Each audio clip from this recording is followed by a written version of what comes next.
Nordeste Radio. La voz del nordeste de Segovia.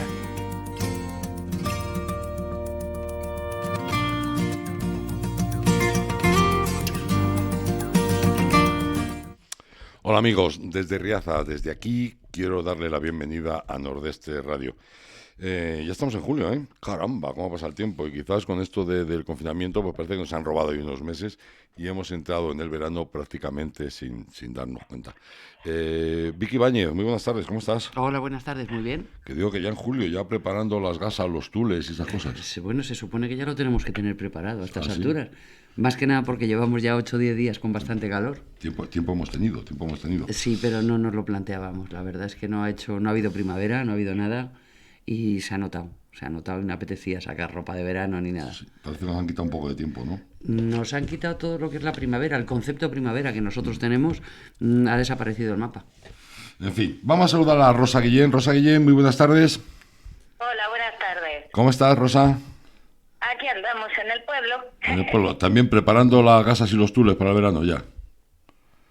Pues sí, la verdad ya empieza a notarse y sobre todo se nota mucho en el huerto. Y eso es una maravilla. Yo también tengo huerto. Ay, qué bien.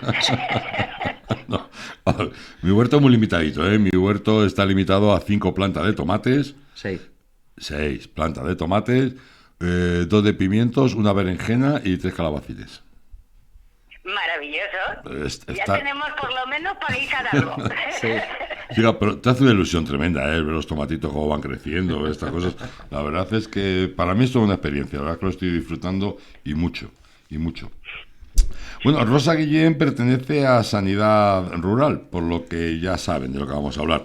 De un tema que nos afecta a todos, que nos preocupa a todos y que insistentemente tenemos que estar hablando de él, de la sanidad. Amiga Rosa, ¿qué pasa con la sanidad? ¿Qué pasa con la carta a la Junta que se ha enviado y pues queréis que os recibieran, nos han recibido? Cuéntanos tú algo, a ver.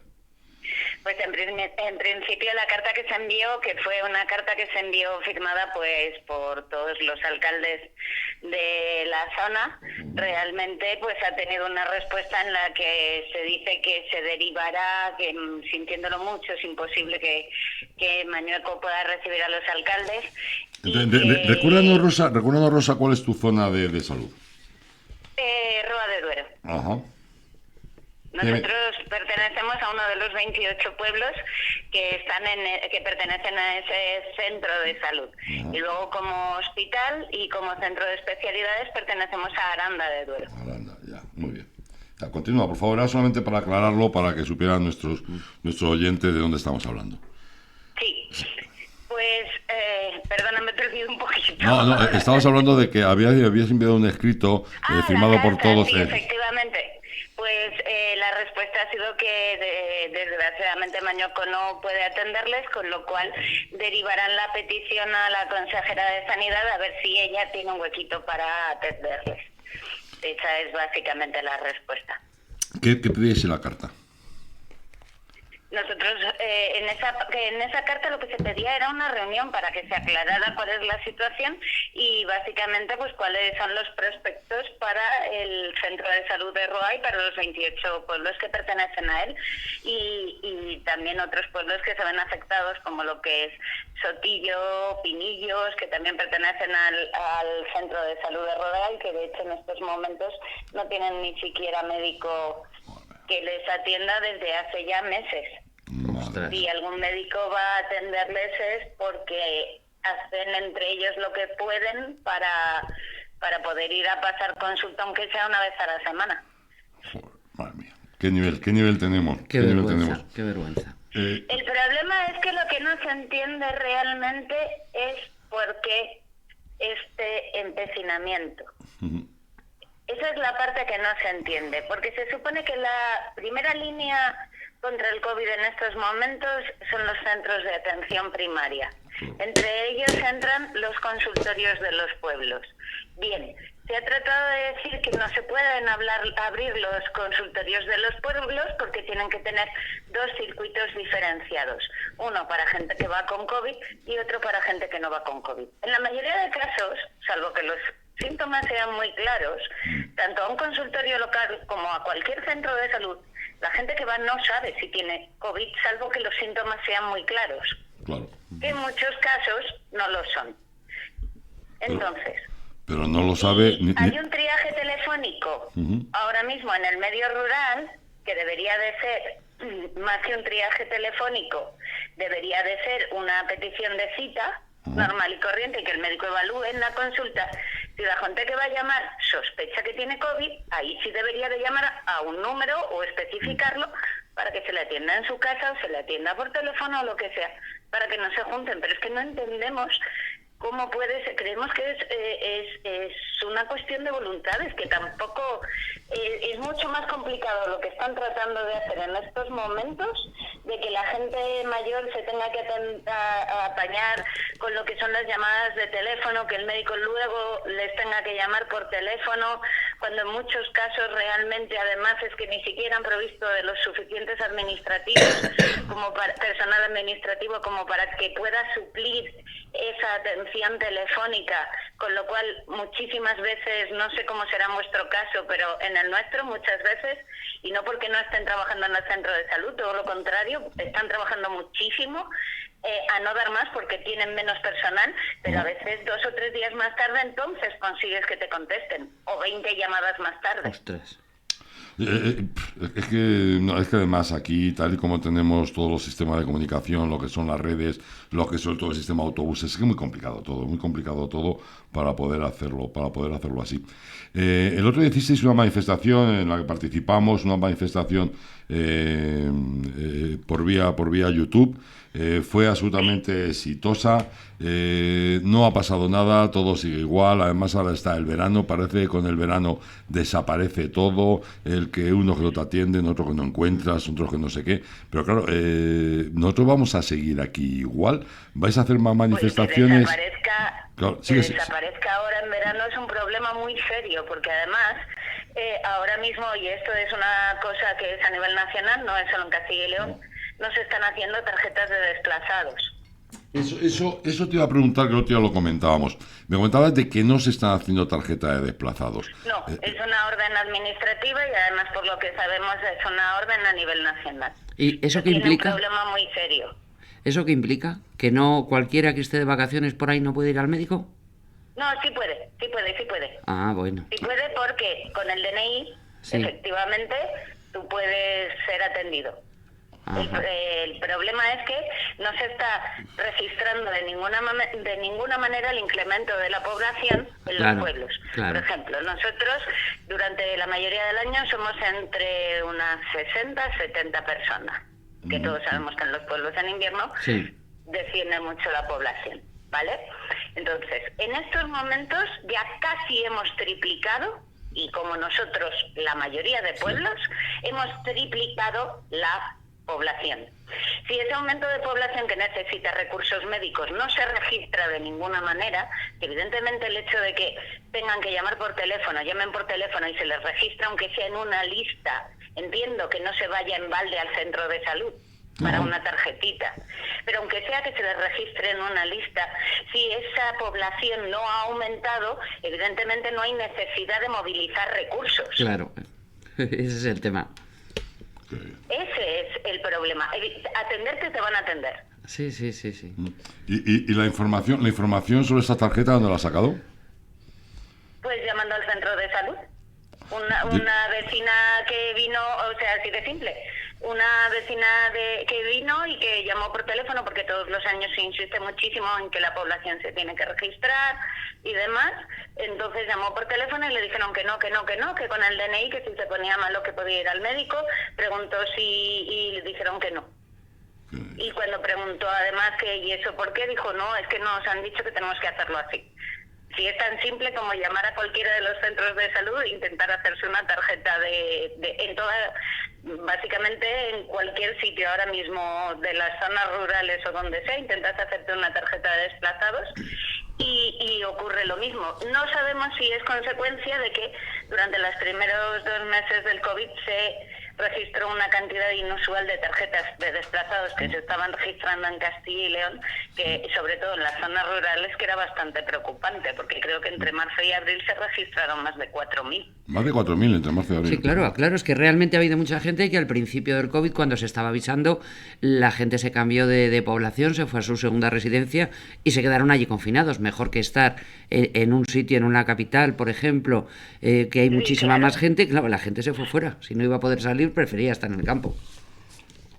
Efectivamente, aunque en el campo también hemos tenido que estar en casa y no hemos podido ni siquiera durante una temporada larga ni salir a pasear por los caminos. Está claro, Sí. la verdad es que... Lo que pasa es que, bueno, abres la ventana, ves el paisaje y es otra cosa. Sí, la verdad es que sí. Otra cosa es silencio. Y oye, también te quería hablar sobre un cuestionario que ha enviado la consejería a los médicos. ¿Qué pasa con ese cuestionario? Pues ese cuestionario hemos podido leerlo realmente y no lo entendemos. Yo No hay absolutamente ningún margen para los médicos para aportar nada. yo la verdad es que lo he leído y tampoco lo he entendido. Y no solo eso, sino que pareciera como si fuera una encuesta de satisfacción sobre un producto. Ujú. Más que un cuestionario para recabar realmente cuáles son las necesidades que tienen los médicos, pareciera más una encuesta de satisfacción. Conforme está fraseado, el problema estaría en que al hacer este cuestionario, si ponte que a lo mejor haya muchos médicos que no lo quieran hacer y ponte que de 43.000 que han dicho que se han enviado, solo 3.000 médicos lo rellenan, si cuentan sobre eso, pues va a ser la opinión de 3.000 médicos sobre 43.000. Y realmente es que no hay mucho margen, es que realmente leyéndolo margen hay mínimo, y sí que es cierto que bueno, que sí, que lo hemos visto y que nos parecía muy traicionero hacia los médicos, sobre todo, porque es una manera de descargar la responsabilidad sobre todo lo que están haciendo en los médicos. Madre Y mía. eso nos parece, aparte de que el cuestionario tiene partes en las que el médico se tiene que acabar identificando, Ujú. porque tiene que poner en qué puesto está, en qué centro de salud, en qué zona, en qué todo. O Lo sea, cual, aparte, ¿y qué tipo de contrato tiene? Si es fijo, si es interino o si es temporal. esa es otra. La verdad es que el nivel de contratos que tienen los sanitarios nuestros también es lamentable, ¿eh? Es muy lamentable. Es tremendamente lamentable, porque aparte es que les estamos pidiendo mucho. Ujú. Y les estamos pidiendo ahora mismo, por ejemplo, que con consultorios vacíos cuiden de una población y hacerlos responsables de cualquier cosa que ocurra. Cuando las condiciones de trabajo son bastante pésimas y dejan bastante que desear. Así no puede ser como tratamos a la gente que ponemos en primera línea. Está claro. Oye, Es vergonzoso. después de la manifestación, ¿has visto algún movimiento? ¿Crees que hemos conseguido algo? ¿Habrá que seguir luchando? Hemos conseguido más concienciación. Ajá. Y así Hemos ya conseguido es importante. realmente que es una cuestión que es lo que digamos que era el problema de base, y cuando nos reunimos con el procurador del común, Sí. sí que nos comentó que estas mismas quejas le estaban llegando de absolutamente todas las zonas rurales de todas las provincias de Castilla y León. Ujú. Que es una cosa que cuando nosotros empezamos sospechábamos que no podía ser que fuera solo a nosotros, tan mal no podíamos habernos portado. No, está claro, es que realmente a ti nos afecta absolutamente a todos. Acuérdate que cuando se hizo la manifestación a la puerta de los consultorios fue masiva y en todos los pueblos. O sea, que evidentemente es algo que nos afecta a todos y somos conscientes de lo que está ocurriendo, ¿eh? Claro que somos conscientes y estamos muy preocupados. Efectivamente, esa unión al final es la única fuerza que tenemos. El informarnos y el no decir, bueno, esto es una anécdota en un pueblito. Por desgracia estamos viendo que lo que empieza en un sitio continúa. ¿Y qué podemos hacer? Me refiero, se hizo la Informarnos. manifestación, funcionó muy bien, la gente respondió, pero no ha habido nada. Hombre, Habrá que seguir. Continuar. Más manifestaciones, más historias, más serio y unirnos, por Nosotros supuesto. ahora mismo hemos hecho una queja común que todavía estamos aceptando si la gente por zonas y demás, se quiere organizar y explicar y mandarnos su propia queja adjunta al procurador del común, especificando los problemas que tienen en su propia zona. Hemos hecho un escrito común que más o menos creemos que reúne la problemática que tenemos todos, que al final está basada en el nuevo modelo que se aprobó en noviembre de 2019 y apuesta por la centralización al 100% y ni un paso atrás en ese sentido. Porque de hecho hace poco en el BOCIL ya salió publicada todas las zonas que se derivaban a lo urbano, porque no necesitan, entre ellos Béjar, por ejemplo, se me ocurre, está también la zona de Ponferrada, el León, hay varias zonas que ya se derivan a lo urbano, cuando lo urbano ha estado decadente. Todavía se intenta como crear una guerra entre lo urbano y lo rural, y todavía lo que pretenden es saturar todavía más en lugar de aliviar lo urbano, metiéndoles todavía más pacientes. Claro. Yo no entiendo nada. No, la verdad que cuesta mucho entenderlo. Cuesta mucho entenderlo, y además aquí seguimos todos preocupados, pero eso sí, con muchas ganas de luchar y de poder solucionarlo. Oye, se estaba hablando también por ahí, incluso estaba el Colegio de Farmacéuticos, estaba comentando algo que yo no sé si es cierto, si no es cierto, si entra en el mundo del rumor, el tema de utilizar de alguna forma las farmacias incluso como centro de primera asistencia. Yo no sé si es cierto o no es cierto. Lo cierto es que salió publicado en El Economista. Y lo cierto es que hay una charla precisamente que se organizó, que es de 1 hora y de 3 minutos, que está publicada, está de hecho publicada en internet por El Economista, y ahí hay diferentes organizaciones, incluso una de pacientes y 3 de farmacia. El moderador es El Economista y realmente lo que explican es eso. A mí me cuesta mucho creérmelo, ¿eh? Hombre, de alguna forma ya todos utilizamos un poco la farmacia para cosas muy leves, ¿no? Para decir, tengo aquí un sarpullido o me duele un poco la garganta o poco más, pero yo creo que no puede hacer mucho más la farmacia, ¿no?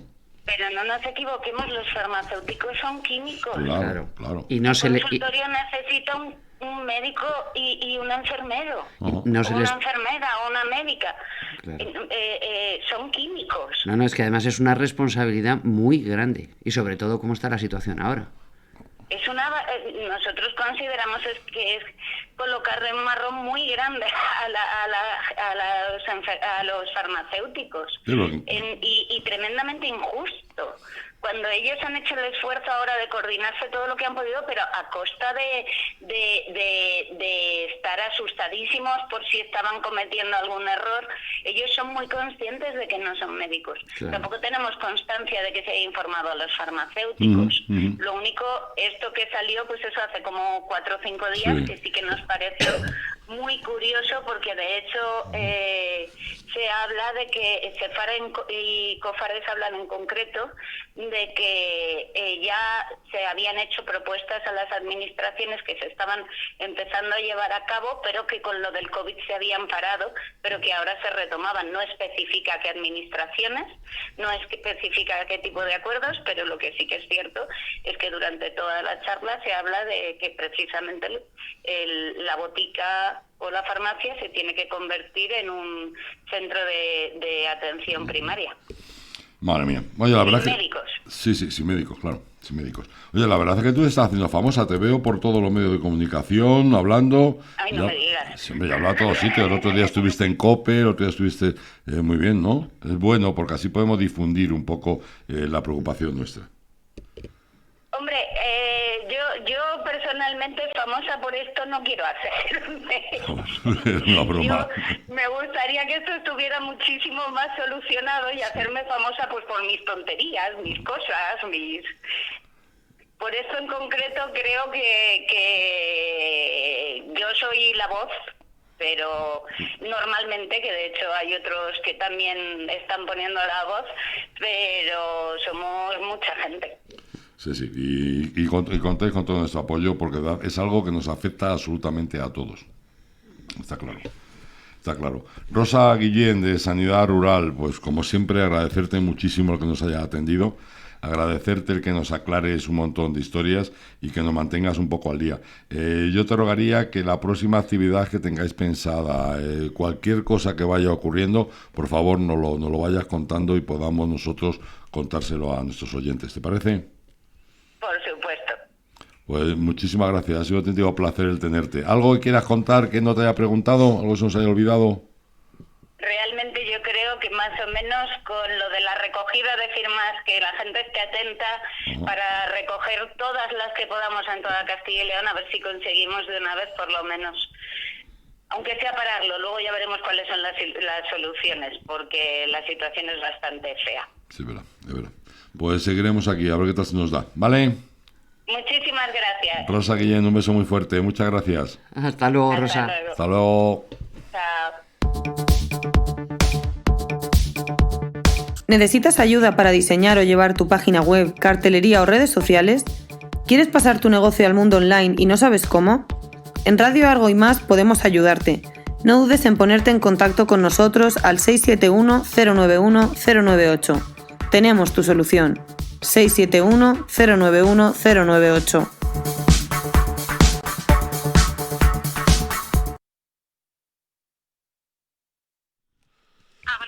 Ya, muy bien. Bueno, ahora el tema que vamos a tratar es bastante más agradable y bastante más interesante. Bueno, interesante no, porque la verdad es que el interés que tiene la sanidad para todos nosotros es muy importante, pero bueno, vamos a hablar de algo, porque también hay que divertirse. Hemos estado encerrados muchos meses, tenemos el verano y afortunadamente se siguen organizando cosas que nos anima un poquito el alma y nos alegra el corazón. Vamos a hablar ahora mismo con Beatriz Serrano, que es directora de la Fundación Caja Rural. Beatriz, muy buenas tardes. Hola, buenas tardes, ¿qué tal? ¿Cómo estáis? Pues muy bien, ya fíjate, empezando el mes de julio, como el que dice, parece mentira cómo ha pasado el tiempo.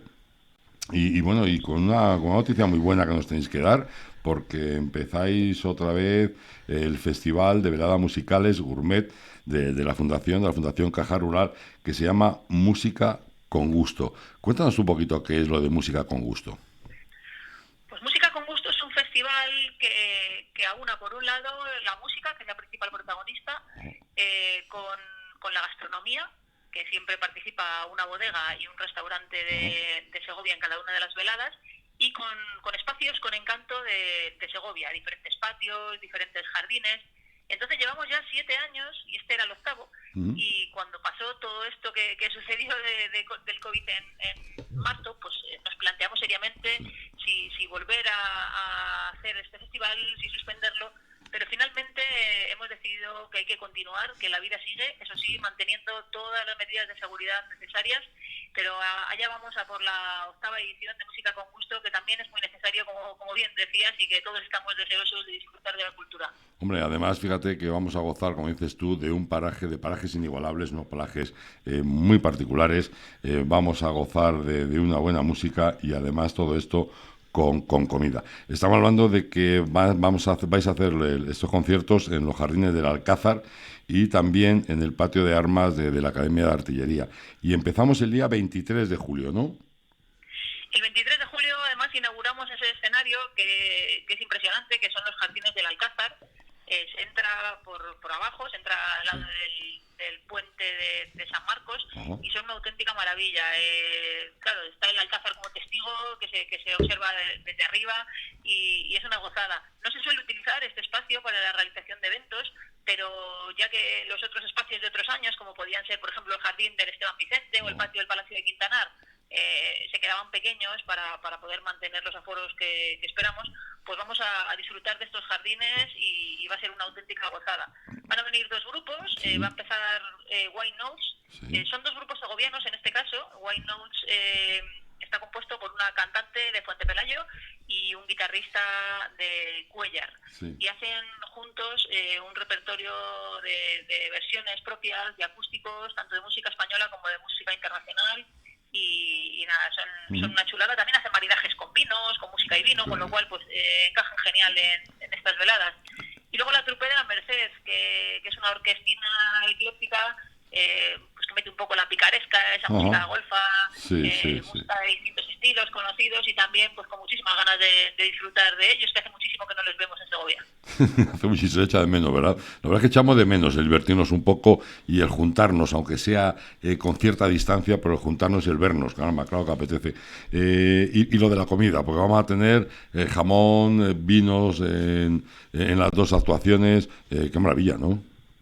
Pues sí, yo creo que si la música ya es una maravilla, si encima la mezclamos con jamón ibérico de Montenevado y la mezclamos con vinos segovianos también de Avelino Vegas, pues ya mejor que mejor. Yo creo que vamos a disfrutar de una noche estupenda y además, pues eso, con todas las medidas de seguridad. Los jardines del Alcázar podrían albergar hasta 1.000 o 2.000 personas y solamente vamos a hacerlo para 180 personas, para poder mantener pues bien las distancias y demás, con lo cual, pues que todo el mundo esté tranquilo, es todo al aire libre. Esperemos que nos acompañe la luna y que nos acompañe sobre todo el tiempo, que no haga mucho frío y que podamos disfrutar de una velada súper agradable. Seguro que sí, porque estamos todos muy necesitados. Las entradas se pueden adquirir en la web de la Fundación Caja Rural, ¿no? Sí, las entradas tienen un precio de 19 euros y se pueden comprar en www.fundacioncajaruraldesegovia.es. Fundacioncajaruraldesegovia.es. 19 euros. Hombre, mira que 19 euros, un concierto, un paraje extraordinario y así una tapita, me parece auténtica maravilla. Nada caro, desde luego. Claro que no, y además Incluye además del concierto, pues en el caso del día 23, sí, una ración individual de jamón ibérico, otra ración individual de ibéricos de Montenevado y 3 vinos, con lo cual yo creo que vamos, la gente va a disfrutar. Además el vino ayuda si hace frío. Efectivamente. Claro que sí. Lo tenemos muy cerquita, lo tenemos el día 23, faltan 20 días, que a la velocidad que va el tiempo no va a dar tiempo para nada, o sea que ya saben, Fundación Caja Rural de Segovia.es para reservar las entradas. Bueno, de todas formas, Beatriz, son dos sesiones, ¿no? Estáis hablando del día 23 y otra el día 30. Y otra el día 30, que son más o menos similares. El 30, sí, también maridamos la música con la gastronomía y con los vinos. El día 30, en el patio de orden de la Academia de Artillería, pues nos acompañan también 2 grupos. El primer grupo es Zoe, que es Miguel Ángel Recio al piano y María Recio a la voz, que van a hacer un repertorio de canciones españolas súper conocidas por todos, como homenaje a la copla, a los boleritos y demás. Y luego Marlango Club, que también tiene alma segoviana, ya que pues un poco su creador o su impulsor, que es Gorka Hermoso, es de Martí Muñoz de las Posadas, y son una banda que vienen trompetista, contrabajista y acordeonista. Entonces los tres hacen una mezcla de músicas tradicionales, de jazz, de música contemporánea, de música clásica contemporánea, y van a estar pues en ese patio de orden de la Academia de Artillería, en este caso con tapas del restaurante El Cordero y con vinos también segovianos del Decantador. Así que otra velada mágica. Pues maravilloso, maravilloso. De todas maneras, lo iremos recordando, porque quedan 20 días para el día 23, 7 días más para el día 30, y merece la pena el permitirnos un lujillo y una alegría al cuerpo, con buena música, un buen lugar, unos parajes extraordinarios y, por supuesto, unas tapillas de jamón o de cordero, de lo que sea, que si nos sobra aquí algo es buena gastronomía. Efectivamente. Y seguro que el tiempo nos acompaña. Lo iremos recordando, ¿te parece? Me parece muy bien. Pues Beatriz Serrano, muchísimas gracias. Muchas gracias a vosotros y que se os dé genial, que sé que se está yendo de lujo, así que a por ello y mucha suerte. Estamos empezando con muchas ganas, pero vamos, seguro que acabaremos sacándolo también. ¿Vale? Genial. Gracias. Un fuerte abrazo. Beatriz Serrano, Gracias. Directora de la Fundación Caja Rural. Buenas tardes. Hasta luego, Beatriz. Quizá buscas el ruido del caudal de un río, o tal vez prefieres encontrarte con la paz monumental de un silencio enclaustrado. A lo mejor eres de esas personas que tienen un buen gusto, capaz de catar sabores únicos. Caminas, pedaleas o corres, pero siempre tienes claro dónde ir. Y sabes que aquí tenemos tu calma, tu locura, tu patrimonio, todo lo que eres, todo lo que quieres, sin ir más lejos. Provincia de Segovia, naturalmente.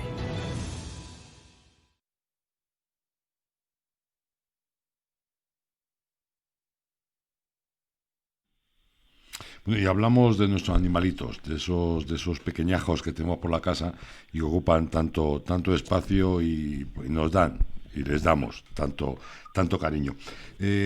¿Con quién mejor hablar de estos animalejos que con Alejandra García, que es la gerente y es veterinaria de la Clínica Veterinaria Joluga?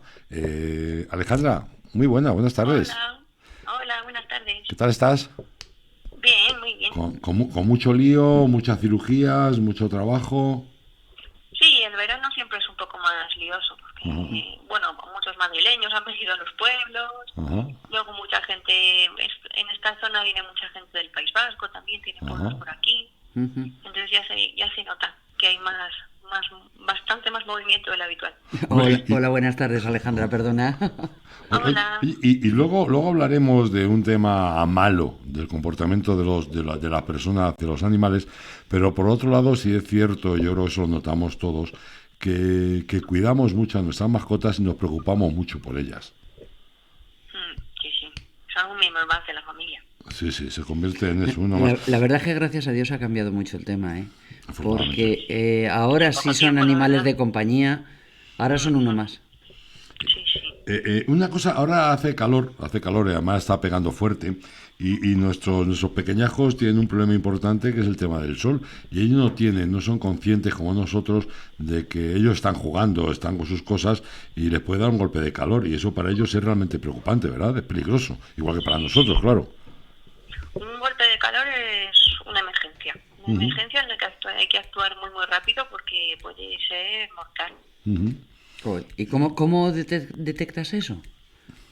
Pues, a ver, un golpe de calor es una subida muy brusca de la temperatura corporal del animal, normalmente del perro, pero gatitos que salen a la calle, típico gato del pueblo, que se da una vuelta y luego vuelve, pues tampoco está exento de sufrir un golpe de calor. O sea, que no es solo de perros, sino de todo el que salga a la chicharrera de las 4 de la tarde, puede sufrir un golpe de calor. Y nosotros... Perdona. No, ¿cómo se manifestaba? Me preguntabais. Sí. El perro tiene jadeos muy intensos, muy continuos y muy intensos, a veces incluso pueden salivar mucho y sobre todo una respiración muy acelerada. Vais a ver su tórax que se mueve muy rápido.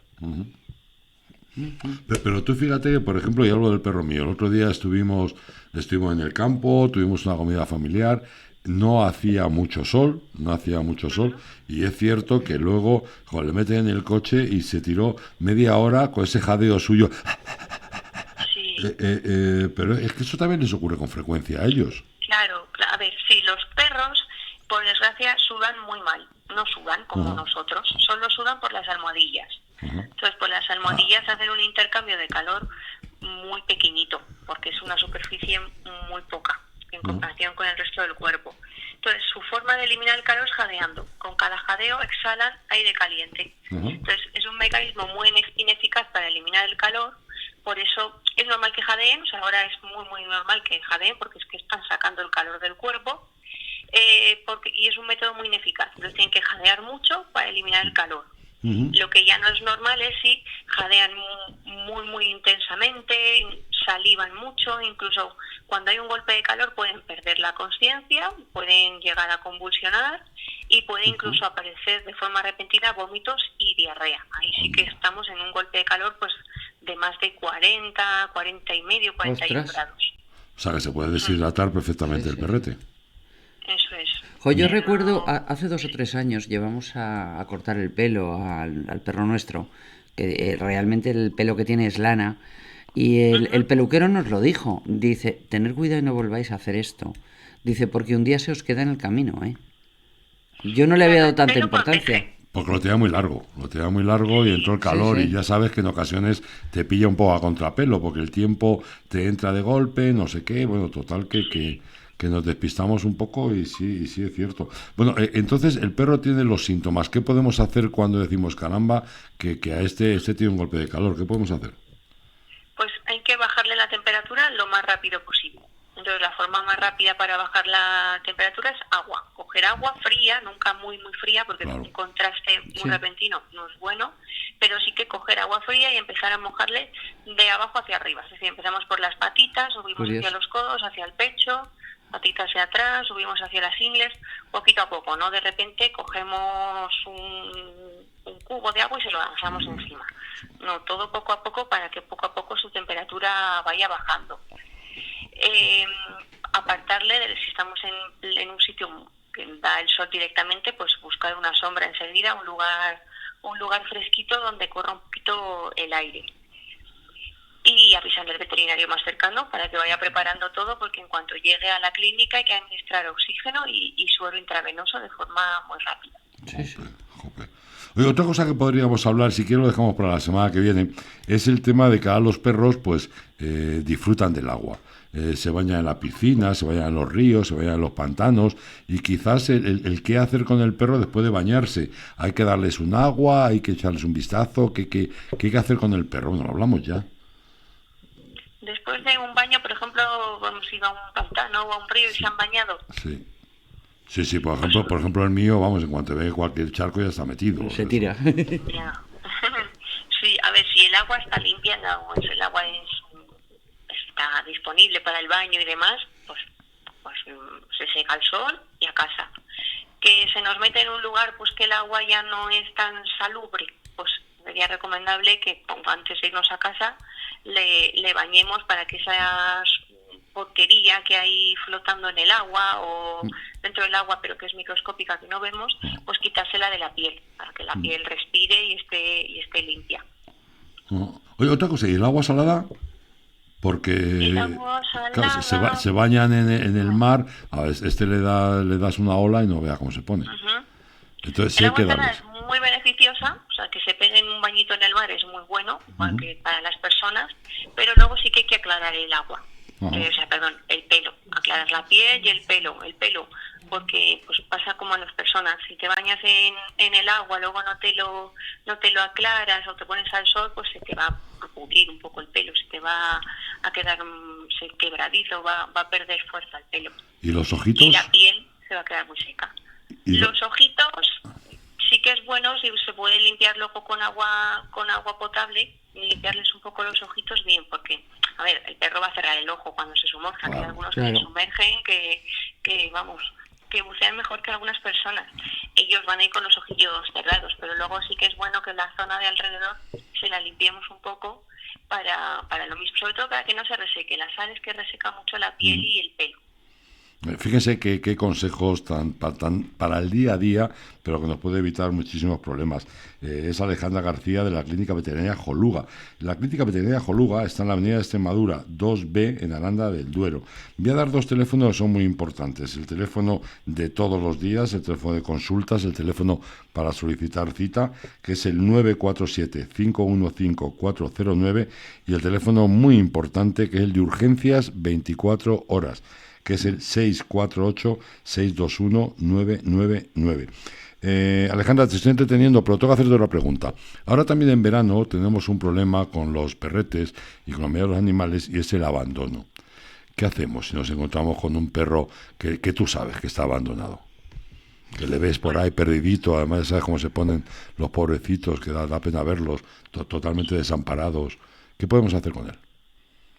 Pues hay que darle el chip. Lo ideal es que todos los perros estén microchipados, obligatorio por ley es, pero todavía no ha calado en algunas personas, y hay perritos por ahí pues que no están microchipados.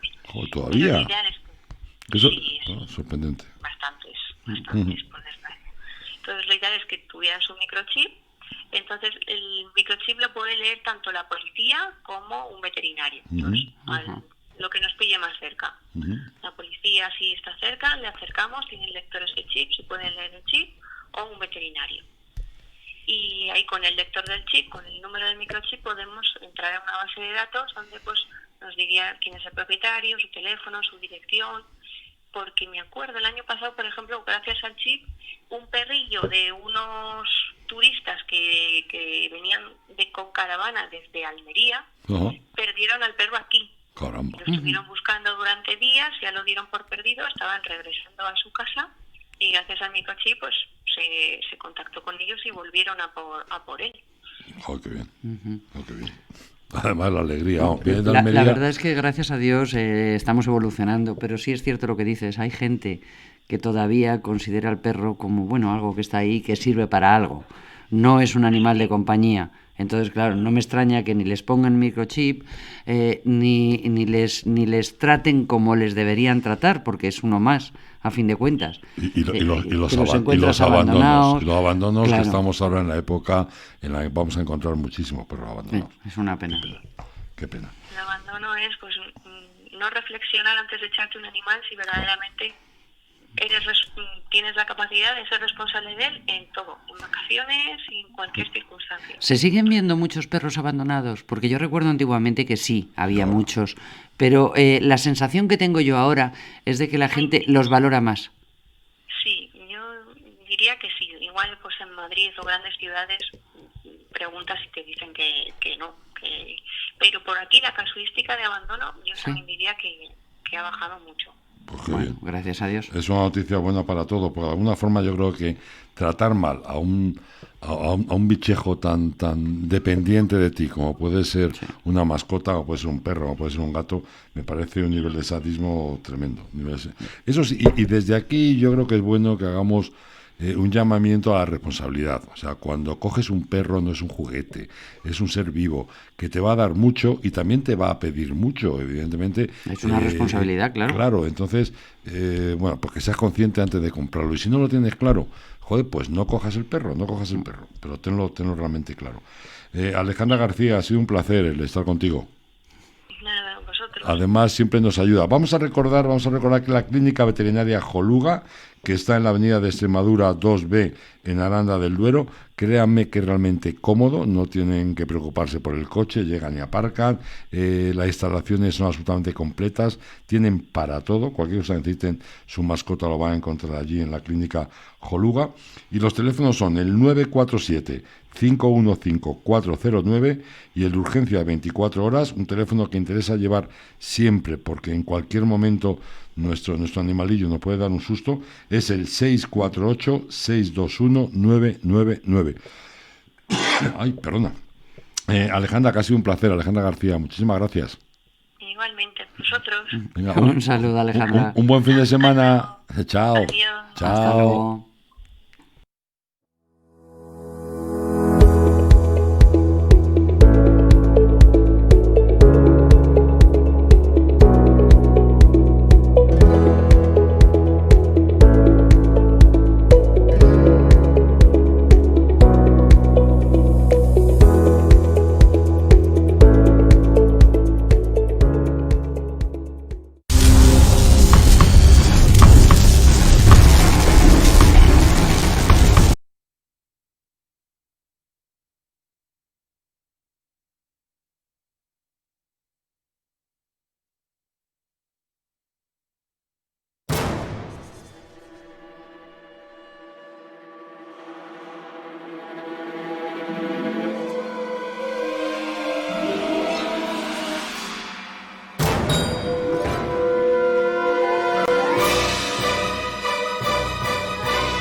Vaya sintonía que te ha buscado a ti, Claudia, Edu.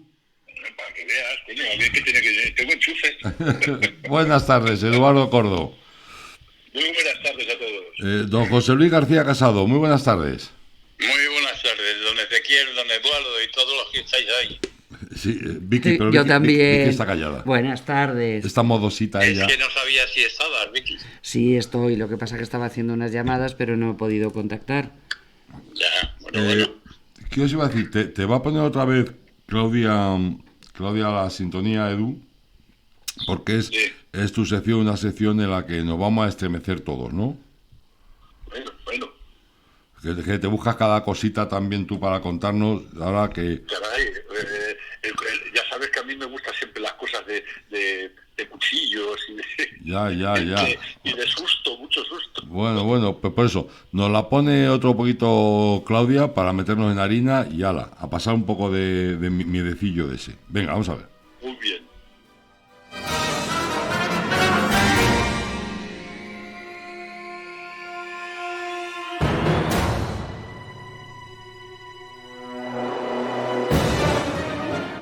A ver, Edu, ¿de qué nos vas a hablar hoy? Pues mira, de una cosa muy muy curiosa, iba a decir simpática, pero no lo es para aquellos que creen en ello, y además muy antigua. Voy a hablar de la Santa Compaña. Fíjate. De la Santa Compaña, que es súper conocida no solo en España, sino en muchos lugares del mundo. Y esto es porque, bueno, pues porque tú me has metido en este berenjenal. No, oye, perdona. Si hablamos de la Santa Compaña, hablamos de Galicia. Si hablamos de Galicia, es un sitio... Es uno de sus sitios... Uno de tus sitios de origen. ¿Perdona? Uno de tus sitios de origen, como tienes varios orígenes. No, yo tengo un origen solo. Bueno, depende del día. Pues yo soy medio gallego de sangre y entero por vivencias. Entonces, pues claro, esa singularidad, pues sí que me... Bueno, el otro día dijiste que también eras un poquito segoviano. No, es que la familia de mi madre es segoviana toda. De donde digas. Sí. Digas, sí. José Luis, ¿estás de acuerdo conmigo a que Eduardo de todos lados? Eduardo, naturalmente. De todos lados. Es polinacido. El nombre como Eduardo, además, me parece muy bien, porque es un tío tan majo que nace donde quiere. Eso, a ver, José Luis, pero tú que eres un especialista en palabras, no me llames polinacido, que se queda muy antiguo. Llámame polinato, que es peor. Vale. Oye, Polinacido se entiende, polinato no. Oye, polinato con una sola L. Una sola L, sí.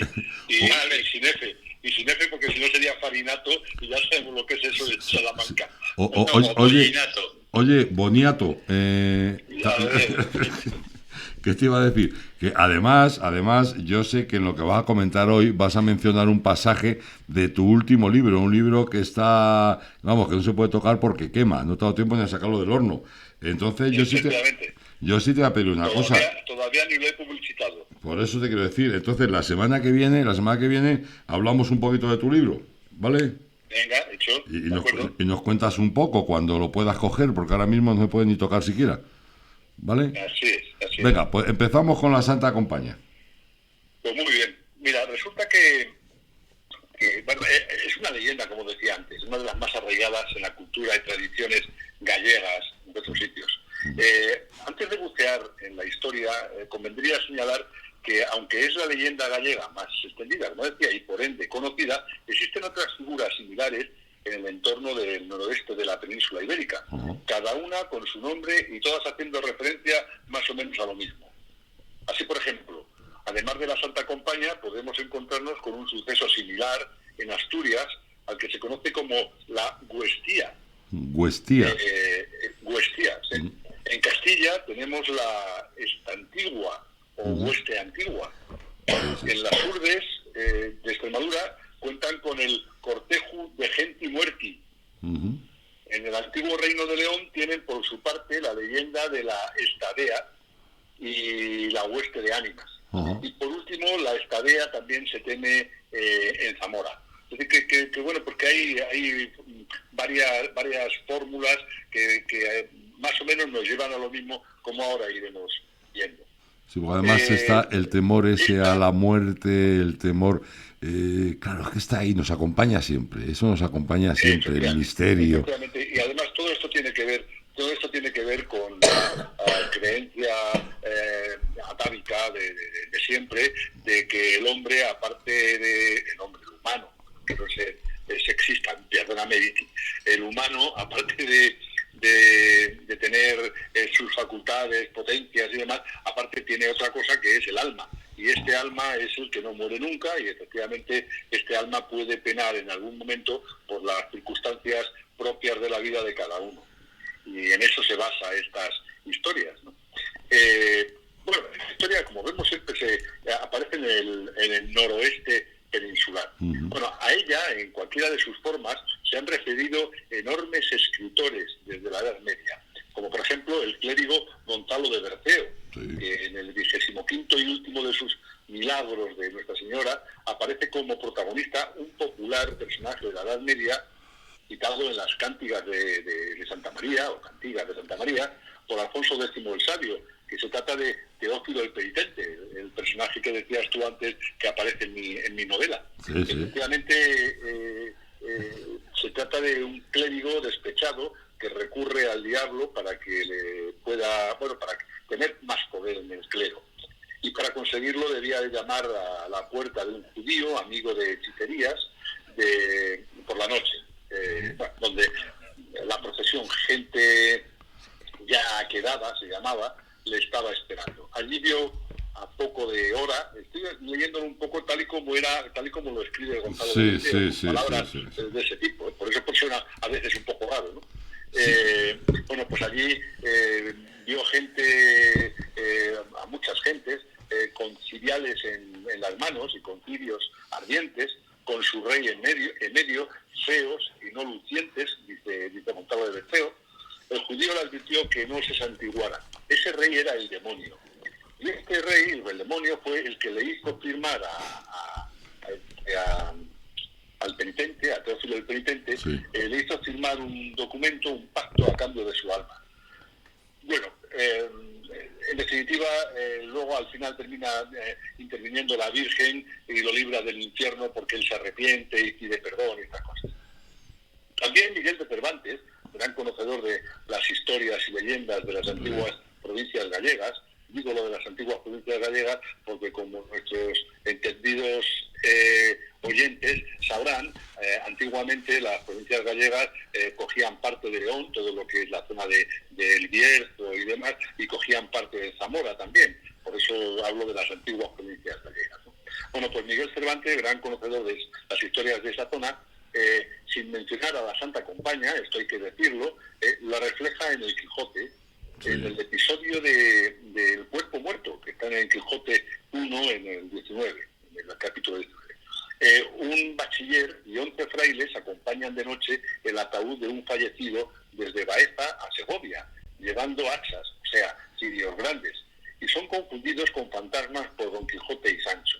Cuando se deshace el equívoco, exclama Don Quijote: «El daño estuvo, señor bachiller Alonso López, en venir como veníades, de noche, vestido con aquellas sobrepellices, con las hachas encendidas, rezando cubiertos de luto, que propiamente semejábades cosa mala y del otro mundo. Y así yo no pude dejar de cumplir con mi obligación, acometiéndoos y os acometiera, aunque verdaderamente supiera que érades los mismos satanases del infierno, que por tales os pude y tuve siempre». Es precioso, la prosa de Cervantes es soberbia. La verdad es que Don Quijote merece la pena leerlo, porque es que además toca tantas cosas.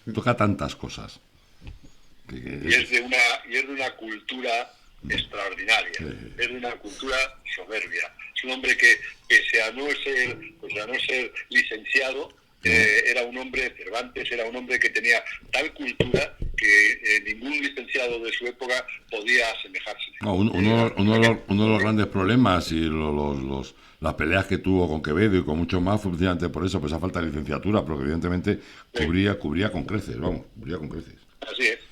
Fíjate, hablando de uno que has hablado tú, de Quevedo, del insigne Francisco Gómez de Quevedo y Villegas, que así se llamaba, también en el Buscón hace referencia a este fenómeno en la figura de la estantigua. Habla de la estantigua, pero en definitiva ya digo que son todos cuestiones similares, ¿no? En Asturias, que como decía se denomina la Huestia, o Huestía, salude a ella también con la denominación, a ver, si estuviese Fernando seguro que se reía, pero ahora que no está, pues lo voy a decir. Pues lo escuchará. A ver, es que no te he oído. Apotropaica, que significa elusiva del mal, es decir, se hace referencia a ella de esta forma para evitar los males que te puedan suceder. Entonces, por eso le llaman a la Huestía, la llaman también la bona gente o buena gente. Y consiste en una procesión de personas encapuchadas que se acerca a la casa de un enfermo moribundo y tras dar 3 vueltas en torno a ella, el enfermo muere. Normalmente se trata de aparecidos que conoce el moribundo. En las Urdes, en Extremadura, aparece un sitio misterioso donde lo haya, y precioso. Sí. Además que sí. Las Urdes es un sitio que merece también la pena ir a hacer una ojeada por allí porque tiene rincones extraordinarios. Pero por el día, que por la noche asusta, ¿eh? No es que eres muy cagueta. Sí. Sí. Y más si se te aparece el cortejo de Gentimorqui. Bueno, pues no veas tú la que monto yo ahí. Claro, para que me cojan a mí. Pues no, por... Este cortejo son 2 jinetes fantasmales que causan de madrugada el pánico por los pueblos, ya que quien los ve puede resultar muerto. Uh-huh. En Zamora decíamos que también estaba la espadea, y es una mujer que vaga por los caminos y los cementerios. No tiene rostro y huele a la humedad de los sepulcros. Solo se aparece a aquel que va a morir. Joder. Bueno, como vemos, existen variedades de esta leyenda que aluden a un mismo hipotético suceso. Pero ¿de dónde procede? ¿De dónde procede esta historia? Pues hay 2 versiones. Hay 2 versiones. La primera, y más utilizada por los escritores, es que proviene de la cacería salvaje o Mesnie Helekin, un mito germánico muy difundido por toda Europa. La cacería salvaje es conocida también en Irlanda, Gran Bretaña, Dinamarca, Suecia y en menor medida en Noruega. ¿Y quién era Helekin? Eso. Pues era un emisario del demonio pintado de negro que solía vagar por los campos con un grupo de demonios empujando a las almas vagabundas de malas personas. Este Helekin es el que actualmente, y esto es un añadido que pongo yo ahora, es el que actualmente es conocido como el Arlequín, para que os hagáis una idea. Sí. Bueno, la segunda teoría, y debido a la presencia entre enfermos y moribundos de la Santa Compaña, de todas estas, parece que se emparenta con la leyenda celta de la Banshee irlandesa. En Asturias se dice que van exclamando los de la Banshee los de la Santa Compañía suya, dice: andáis de día que la noche ye mía. Andad de día que la noche es mía. Esto es lo que van diciendo esas almas. Bueno, en la primera de las opiniones, el mito debió llegar con la aparición de los primeros peregrinos del Camino de Santiago. Cosa normal, porque venían prácticamente todos de la zona de Germania, de Francia, Holanda, e incluso Italia y más allá de estas fronteras, ¿no? Y lógicamente venían con sus propias creencias y demás. Es muy posible que vinieran de esa manera. No, pero tú fíjate, y hemos estado juntos infinidad de veces, más la que nos queda, por la costa de la Muerte, y la verdad es que tú ves los parajes, ves los sitios, y es que son tan dados a estas leyendas, a estos misterios, a estas creencias. Caramba, es que es muy fácil pasar allí miedo, ¿eh? Fijaros que donde más, en la zona de Galicia, donde más se hace referencia a la Santa Compañía, es precisamente en la zona de las Rías Baixas, que pertenece a Coruña. O sea, que es en la zona esta en la que también nos hemos movido nosotros tanto. Sí. Es lo que hablamos. Pero fíjate que nosotros habitualmente hemos ido en verano y lo hemos comentado muchas veces. Imagínate en invierno, la lluvia, la oscuridad. Las casas solitarias, que no hay nada en 5 kilómetros a la redonda. Evidentemente es una forma de vida peculiar, sí, es muy fácil muy que salgan todas estas leyendas. Sí. Pero bueno, es que en verano las almas en pena están de vacaciones. Bueno, claro. Tomando camarones. En fin. Bueno, pues de la segunda opinión esta, de la que podrían ser la Banshee irlandesa, debe de ser más antigua que la otra y aparecería con la llegada de los pueblos célticos a la península. Lo cierto y verdad es que aunque unos apoyan más a la primera, no se sabe a ciencia cierta cuál de las 2 teorías puede ser la más real, ¿no? Y bueno, y después de esta incursión en orígenes y diferentes formas de leyenda, voy a centrar mi parece en la Santa Compañía, que es de lo que veníamos a hablar desde un principio. No lo que quiero hablar es de mi libro, que diría... lo que pasa es que yo propongo y tú haces lo que quieres, eso ya... Eso también es verdad. Claro. Eso es por la libertad que tú me das. Sí. Digo que me voy a centrar en la Santa Compañía porque su experiencia puede valer con sus matices para el resto, no por otra cosa. Bueno, pues, ¿qué es la Santa Compañía? Ahí la pregunta que todo el mundo debe de hacerse, porque ya sabéis que lo importante en todo es la pregunta, la respuesta viene a posteriori. No hay respuesta si previamente no te has hecho la pregunta. No voy a seguir por ahí. Bueno, pues según un tal Jesús Rodríguez López, en su obra Supersticiones de Galicia, está fechada en 1895, la compañía es la reunión de almas del purgatorio para un fin determinado. Y dice, a las 12 de la noche se levantan los difuntos, salen en procesión por la puerta principal del Camposanto. Una persona viva, ojo, esto es importante, va delante con la cruz y el caldero de agua bendita y no puede bajo ningún pretexto volver la cabeza. Cada difunto lleva una luz. Este hombre dice que no se ve, pero se percibe claramente el olor de la cera que arde. La comitiva tampoco se ve, dice también él, pero se percibe el airecillo que produce su paso. El desgraciado director solo puede dispensarse de tan tétrico cometido encontrando a otra persona y entregándole la cruz y el caldero antes de que haga un círculo en la tierra, con lo cual queda libre de dirigir la compañía. Otras versiones coinciden en lo principal, pero afirman que se ven las velas y se ven a las ánimas en forma de neblinas.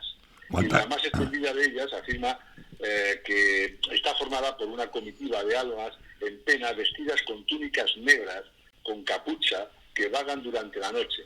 Esta procesión de ánimas forma 2 hileras y van envueltas en sudarios y con los pies descalzos. Cada fantasma lleva una vela encendida y a su paso deja el olor que comentábamos a cera en el aire. Al frente de esta compañía fantasmal, en este caso también, se encuentra un espectro mayor llamado Estadea. Este es el que llamábamos antes el vivo. El Estadea no recuerda de día lo que hizo durante la noche y según va ganando en luminosidad durante la oscuridad, va padeciendo durante el día hasta que muere, salvo que encuentre a otro vivo a quien le trasera su pase. De todas formas, fijaros, y tú, José Luis, también hemos estado juntos allí en aquella zona, la zona de la Costa de la Muerte. Tú eres menos de pasear. Pero yo tenía otros amigos. Eso me refería a que tú eres más de pasear, tú eres menos de pasear, pero sí muy de charlar. Y sí es cierto que se nota que allí hay mucha gente que estamos como eso de las meigas, que a ver las haylas. Hay gente que dice, ni creo ni dejo de creer, pero ahí está. Y yo por la noche, por si acaso, no ando por determinados parajes. Bueno, pues ya le das un capítulo de mi novela que está en esas cosas. Bueno, pues eso es una historia. Venga, la semana que viene hablamos de tu novela, ¿eh? La semana que viene hablamos, sí. Venga, que me apetece. Bueno, pues ¿por qué aparece la Santa Compañía? Yo creo que esa es una buena pregunta. Venga. Las numerosas leyendas sobre esta peregrinación de aparecidos errantes y sus clientes cuentan que se aparecen en los caminos próximos a los camposantos, en busca de algo de alguien, quiero decir, siempre por un motivo, por lo cual son signo de desastre o maldición. Y estos motivos pueden ser para reclamar el alma de alguien que morirá pronto. Cuenta la leyenda que quien recibe la visita de la compañía morirá en el plazo de un año. Sí. Para reprochar a los vivos faltas o errores cometidos. Si la falta es especialmente grave, el mortal que la ha cometido podría recibir la visita de la compañía para que la encabece, condenándolo así a vagar hasta que otro mortal le reemplace. También puede ser para anunciar la muerte de un conocido del que presencia la procesión. También para cumplir una pena impuesta por alguna autoridad del más allá. Y la pregunta siguiente es, ¿y cómo nos protegemos contra la Santa Compañía? Eso es, ¿hay protección posible? Pues podemos realizar cualquiera de estas acciones que voy a enumerar. Abrir los brazos en cruz y pronunciar Jesucristo cuando te vayan a dar la cruz. Responder, cruz ya tengo, cuando el vivo que lleva la cruz te diga, o intente darte la cruz a ti, que te toca a ti, o toma tú, o tú la llevas. Coge el relevo. La otra posibilidad es llevar los brazos cruzados. Llevar los brazos cruzados. Llevar las dos manos ocupadas con una piedra y un palo. Ajá. Además, cuenta la leyenda que la Santa Compañía no tendrá el poder de capturar el alma del mortal que se cruza con ella si éste se halla en los peldaños de algún crucero de los situados en los cruces de caminos, o si porta una cruz consigo y logra inscribirla a tiempo. Los cruceros que sabrá todo el mundo son esos lugares donde una cruz sobre un montículo de piedras que van dejando allí los peregrinos marcan los caminos a seguir. Sí. Por último, está distribuido por todo el Camino de Santiago. Los encuentra en muchos sitios. Aquí en Riaza, y tú los has visto, lo conoces perfectamente, hay muchos cruceros. Hay también cruceros, sí. Varios cruceros, sí. Y por último, la última cuestión que también te salva de la Santa Compaña es dibujar con una tiza un círculo en el suelo y meterse dentro mientras la Santa Compaña pasa. También está tan mal. Y otra cosa... La Santa Compaña ha sido ampliamente utilizada en la cultura popular en los últimos años. Y por ejemplo, a mí quiero recordar en la película dirigida por José Luis Cuerda en 1987 denominada El bosque animado, inspirada en el libro homónimo de Wenceslao Fernández Flores, en el que Malvís, el personaje de Alfredo Landa, convence al alma en pena de Cotobelo, que se llama así, interpretada por Miguel Reyán, de que se una a la Santa Compaña que va camino del mar para así cumplir su sueño de visitar Cuba. Yo, tengo que decir una cosa, la escena es soberbia, como toda la película, y yo animo a quien no la haya visto a que lo haga, y si la han visto, a que repita, porque merece la pena. Sí, la verdad que sí. Es una película, a mí se me ponían los pelos como los vellos, como escarpias. No, la verdad es que mira como habla muchas veces que el cine español no nos gusta, pero es cierto que hay algunas películas que son auténticas obras de arte. Maravilla. Entre ellas una de estas. Dime, José Luis. No digo nada, yo estoy aquí. Perdona. Bueno. Pensé que ibas a decir algo. Con una cierta prevención, he cerrado las ventanas y todo, por si acaso. Es por la noche. Sí, es por la noche. Por la noche. Bueno. Sí. Por la noche, y además ahora la noche de tarde.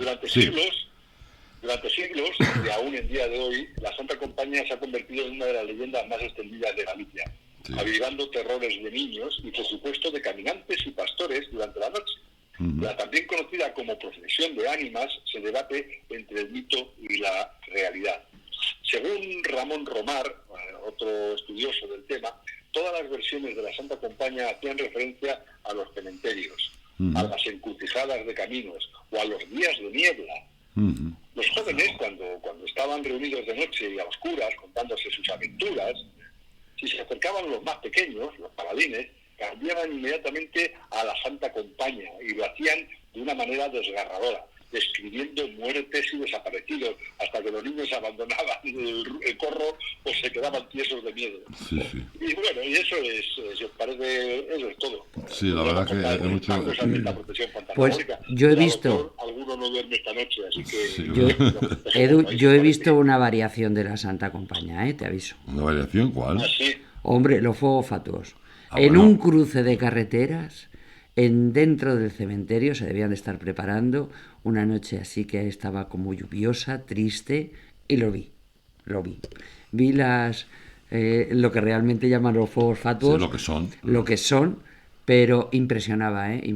Hasta que fui consciente de lo que era, joder, que se asusta. Los fuegos fatuos, Vicky, los fuegos fatuos es en parte lo que los que creen en la Santa Compañía dicen que sale de los cementerios. Por eso te digo, claro. Generalmente se pone en los cementerios. Dicen que son los fuegos fatuos, son las almas, las ánimas que salen y que luego se van a reunir. Por eso te digo que lo he visto de alguna forma. Eso puede dar un poco de pábulo a la leyenda, un poquito de origen también, porque eso es real y eso pasa. Ten en cuenta que además ahora sabemos perfectamente lo que son los fuegos fatuos, la descomposición del calcio de los huesos, pero sí es cierto... Es el fósforo. Claro, el fósforo. Pero hay una cosa... Pero es cierto que si no lo sabes, impresiona. ¡Ostras! Dime.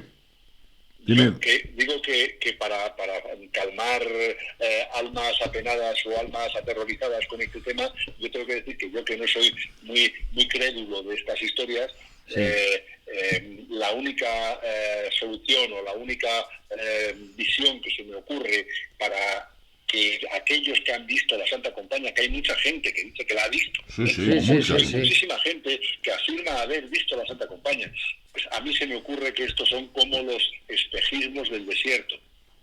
Son cosas que ocurren porque las condiciones climatológicas, y no nos olvidemos que aquí estamos hablando de momentos especialmente complicados, como son las nieblas, los sitios oscuros y demás, pueden producir que las luces se transmitan de una manera especial y entonces se produzcan este tipo de espejismo. Es mi opinión. Pero... Sí, no, por eso te digo que de alguna forma ahora se sabe perfectamente por qué se producen los fuegos fatuos, pero antiguamente no. Pero no todo el mundo lo sabía, no y sabemos, de alguna manera ves eso y dices, ostras. Pero no sabemos por qué se crea. por qué existe, por qué la gente cree, por qué la gente lo ha visto, por qué la gente vive la Santa Compaña y otras muchísimas cosas más. Y lo que sí es cierto es que probablemente no podremos explicarlo, pero que cosas raras ocurren, eso seguro. Gracias, Edu. No te muevas, que vamos a rebuscar por ahí a ver si encontramos a un segoviano ilustre, que seguro que José Luis lo ha encontrado. Nos pone Claudia unas cositas y seguimos, ¿vale? Adelante. Venga. ¿Necesitas ayuda para diseñar o llevar tu página web, cartelería o redes sociales? ¿Quieres pasar tu negocio al mundo online y no sabes cómo?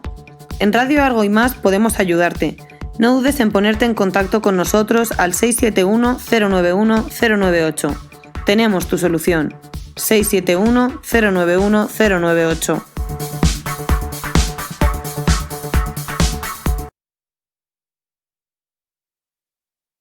Lo que está diciendo Claudia. Que estamos dentro ya, es que estamos ya dentro. Tú tienes que bajar el volumen ahí, porque si no se nos acopla aquí. Se nos acopla aquí.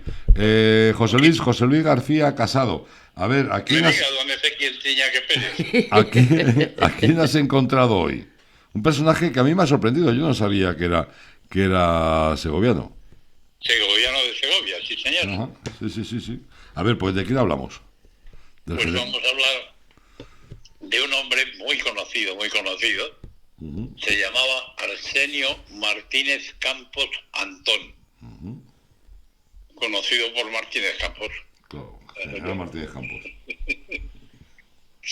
Que cuenta, como todos recordaréis, y los que habéis, los segovianos que han visitado Madrid también seguro que lo han visto, con una bonita estatua, un conjunto escultural en el Retiro en Madrid, hecho por Benlliure. Sí, joder, fíjate. Benlliure, mira que tiene estatua bonita Benlliure, ¿eh? Que mira que tiene estatua bonita Benlliure. Sí. Sí, pues, un conjunto de esculturas se hace con un monumento precisamente a la figura de Martínez Campos. ¿Sabes, José Luis, que tenía yo un sitio para quedar, precisamente en el Retiro, que era donde Martínez Campos y el rey se dan la espalda, porque están mirando en sentido contrario, se están dando la espalda el uno al otro.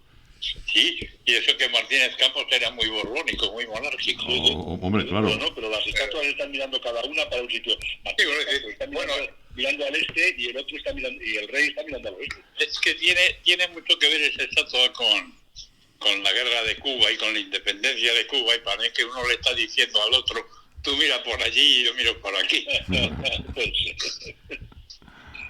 Bueno, ¿cuándo? En fin, este caballero que nos ocupa hoy nació en 1831, el 14 de diciembre, que fue, como todos sabéis, un militar y político español. Fue el autor del pronunciamiento que provocó la restauración de la monarquía borbónica después de la Primera República. Le tocó ser un poco el perejil de todas las salsas políticas y militares que se cocían en la España de finales del 19. Nuestro hombre ingresó en 1852 en el Estado Mayor del Ejército, participó en la Guerra de África y en la expedición anglo-hispano-francesa contra México de 1862, y en ambas ocasiones bajo las órdenes de general Prim, de Juan Prim. En 1868 la reina Isabel II fue destronada y nuestro hombre fue destinado a Cuba, donde acababa de empezar la Guerra de los 10 años. Estuvo allí 3 añitos y regresó a España como brigadier por méritos de guerra. Una vez que llegó aquí, estuvo ya instalado en la península, recibió el mando de una brigada para luchar en Cataluña contra los carlistas. En 1873, el presidente Nicolás Salmerón, que fue presidente de la República, de la Primera República, que duró mes y medio como presidente. Pero bueno, en aquel momento era presidente. Es que es cierto, es que ahí tenemos unos años que fueron absolutamente convulsos, ¿eh? Bueno, Salmerón, que digo que fue presidente durante un mes y medio, sustituyó precisamente a Estanislao Figueras, que estuvo nada. el anterior presidente de la República, de la Primera República, que llegó un día a una reunión de Consejo de Ministros y dijo: señores, estoy harto de todos nosotros, a tomar por culo. Y con esas palabras, no, lo estoy diciendo literalmente. Sí. Y cogió, se marchó, se fue a su casa, hizo las maletas y se fue a vivir a París. Vivió unos años después y tal, pero ya no se metió en política. Pero bueno, quiero decir, efectivamente, ratificando lo que tú decías, Ezequiel, de que eran unos años bastante convulsos en la política. Camino de ello vamos. Sí. Bueno, después, como digo, a nuestro protagonista le encargan de someter a los carlistas primero en Cataluña y después someter a los cantones de Almansa y de Valencia, lo cual consiguió sin mucha dificultad. Vamos, claramente el movimiento carlista fue lo que fue. En 1874 Manuel Pavía disolvió las Cortes y bueno, ya al final de la Primera República estaba al caer. Martínez Campos era partidario, como todo el mundo sabe, de la restauración de los Borbones en el trono. Justo todo lo contrario. Pero al contrario que Cánovas Y que el general Prim.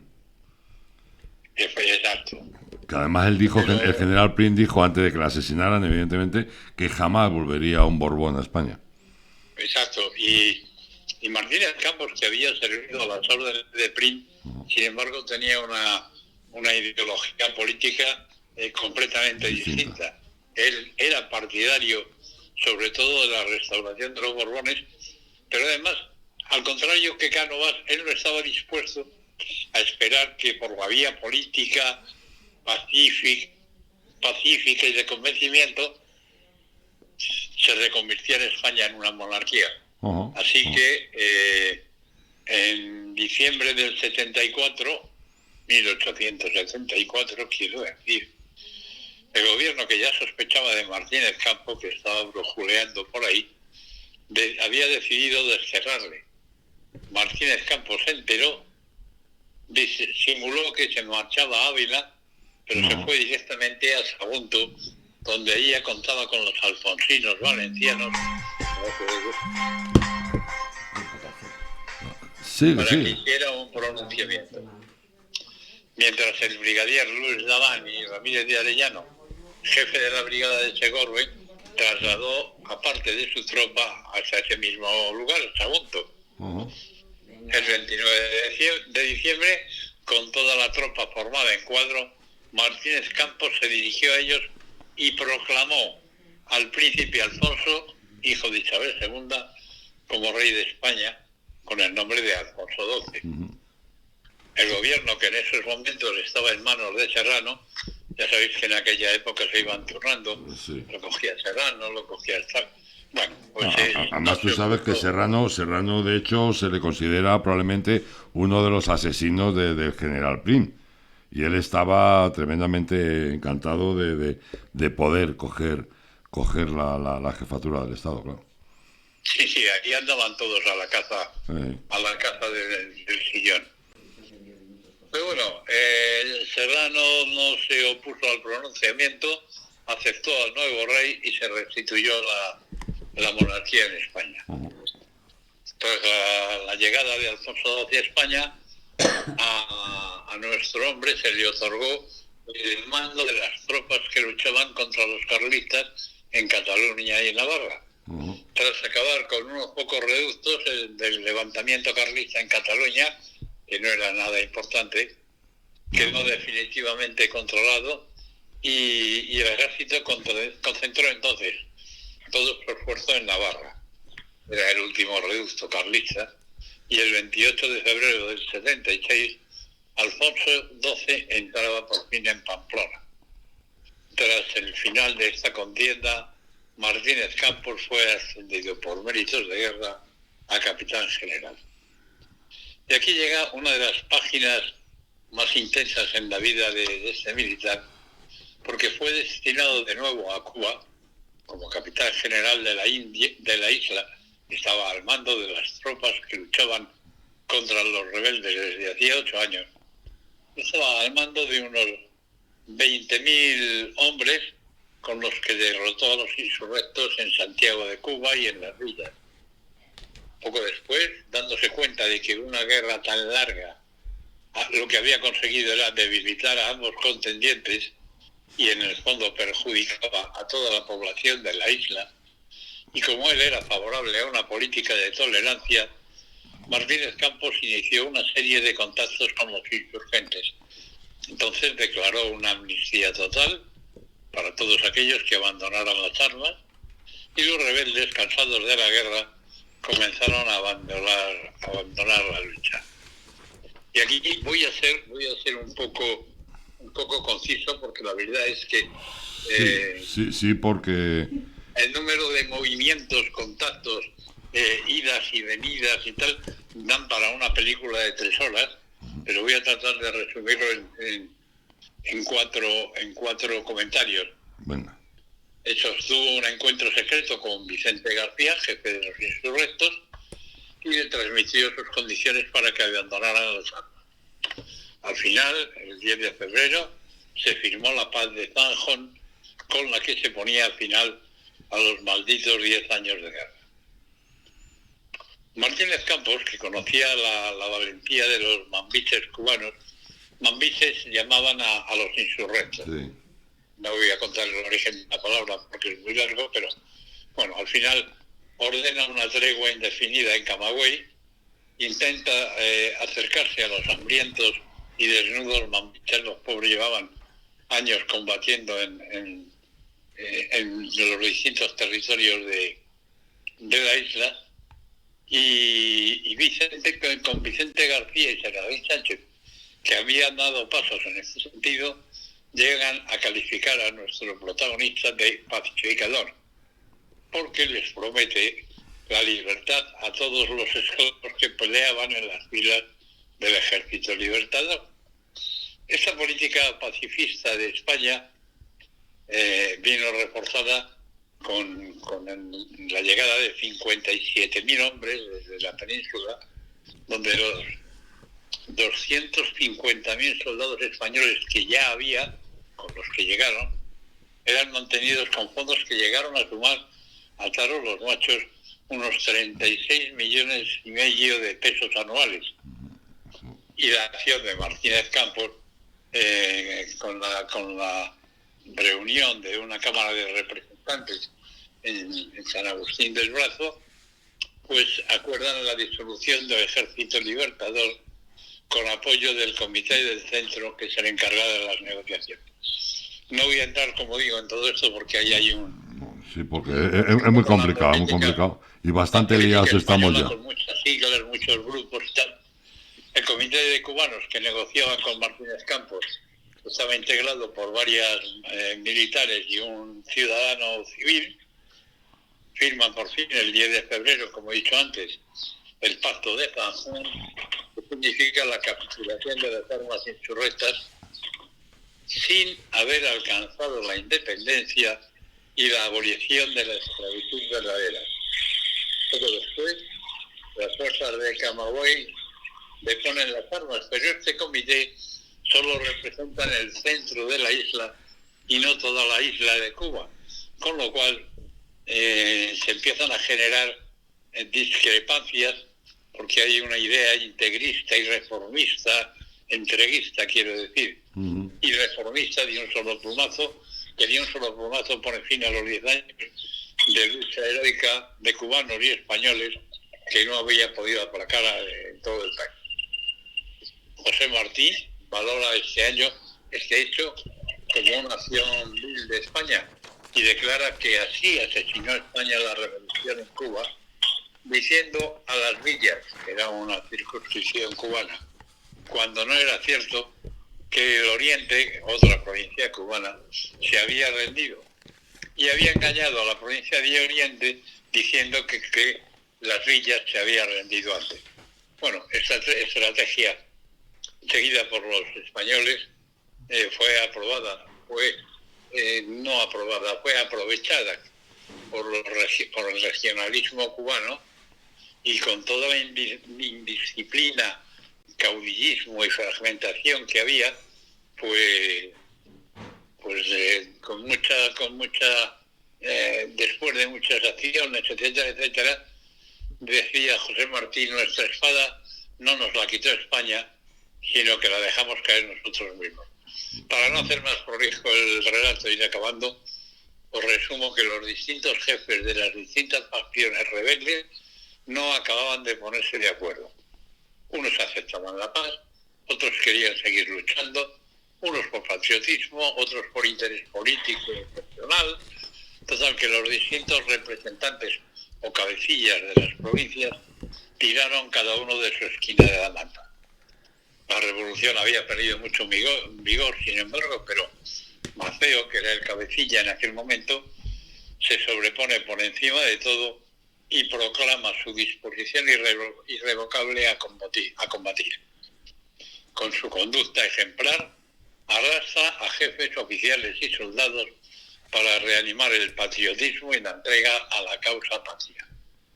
Con lo cual, vuelven otra vez las bofetadas, vuelven otra vez los tiros y vuelve a sembrarse en toda la isla la muerte, el hambre y el terror.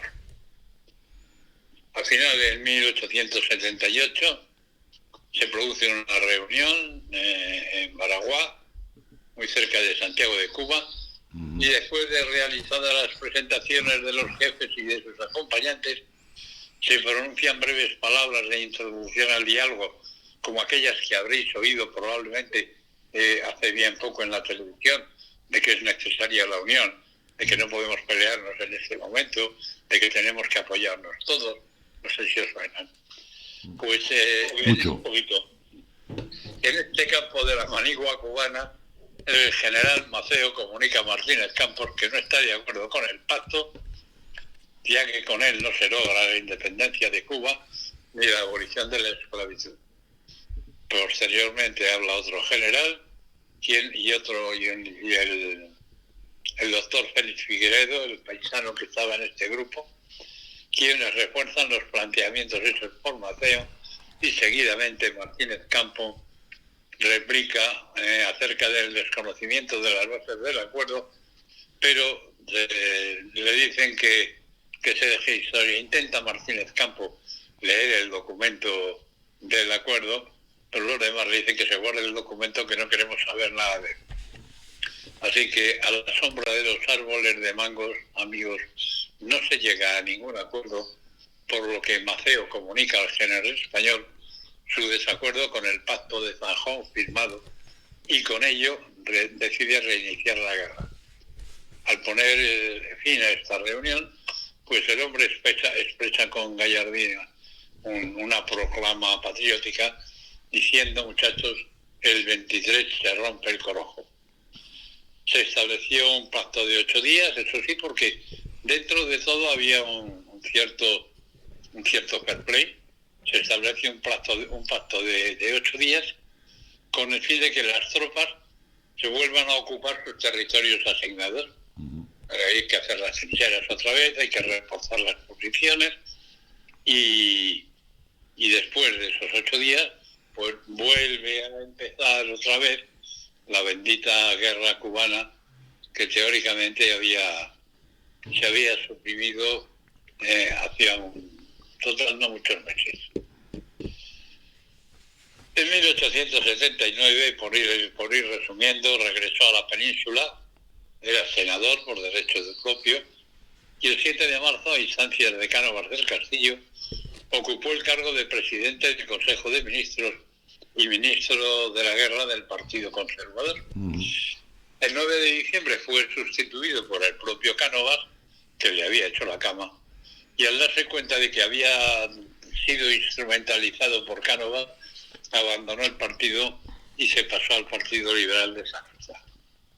Formó parte del gobierno de Sagarza durante 2 años, de nuevo como ministro de la Guerra. Mientras estaba en el cargo, así se ocupó de la creación de la Academia General Militar, y en 1882, en febrero, se publicó el decreto fundacional firmado por el rey y por Martínez Campos, y desde aquel momento empezó a existir oficialmente la Academia del Alcázar de Toledo.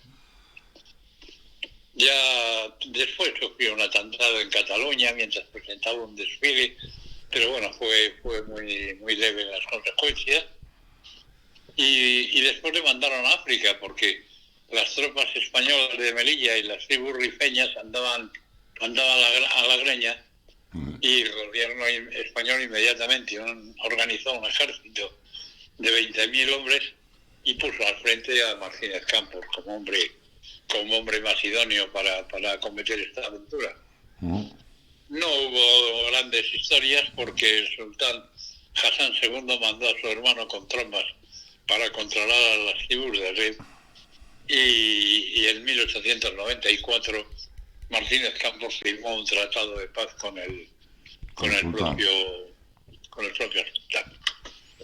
Al estallar otra vez la guerra en Cuba, fue nombrado otra vez gobernador de Cuba, pero esta vez sus intentos pacificadores no dieron mucho resultado, y al no querer endurecer las medidas contra los insurgentes, fue relevado al año siguiente por el general Valeriano Weyler, regresando a la península. La Gaceta de Madrid publicó el 19 de enero de 1896 su nombramiento como presidente del Consejo Supremo de Guerra y Marina, cargo del que dimitió apenas un mes después, porque la verdad es que ya estaba hasta las cejas de la política española. La política de la guerra, sí, la historia, la verdad es que, bueno. ¿Y cuándo fallece? ¿Fallece José Luis? Sí, perdón. Ah, sí, que digo, ¿cuándo fallece? Fallece en septiembre, el 23 de septiembre de 1900, en Zarauz, donde se había retirado a pasar los últimos días de su existencia. Ah, muy bien, muy Pero interesante. ya, digamos que asqueado y harto de los vaivenes de la política de este país. Anda que si viniera ahora. Sí, eso te iba a decir, si estaba antes entonces, imagínate ahora. Pero bueno. José Luis. Lo que no ayuda es que fue un personaje muy notable, con una gran trascendencia en la política y en la milicia de los años en los que le tocó vivir. Y aquí queda para la historia. Bueno, pues ya hemos repasado la biografía de Martínez Campos, un segoviano ilustre. José Luis, muchísimas gracias. Ha sido un placer, como siempre, amigos. Dame un segundito que ahora seguimos, venga.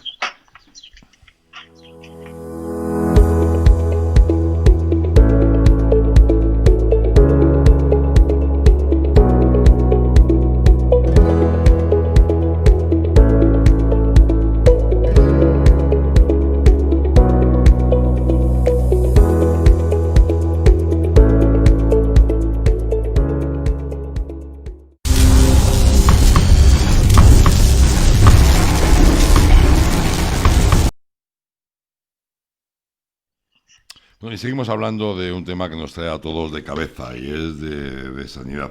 Está con nosotros José María Bravo, que es vicepresidente de la Diputación de Segovia. José María, buenas tardes.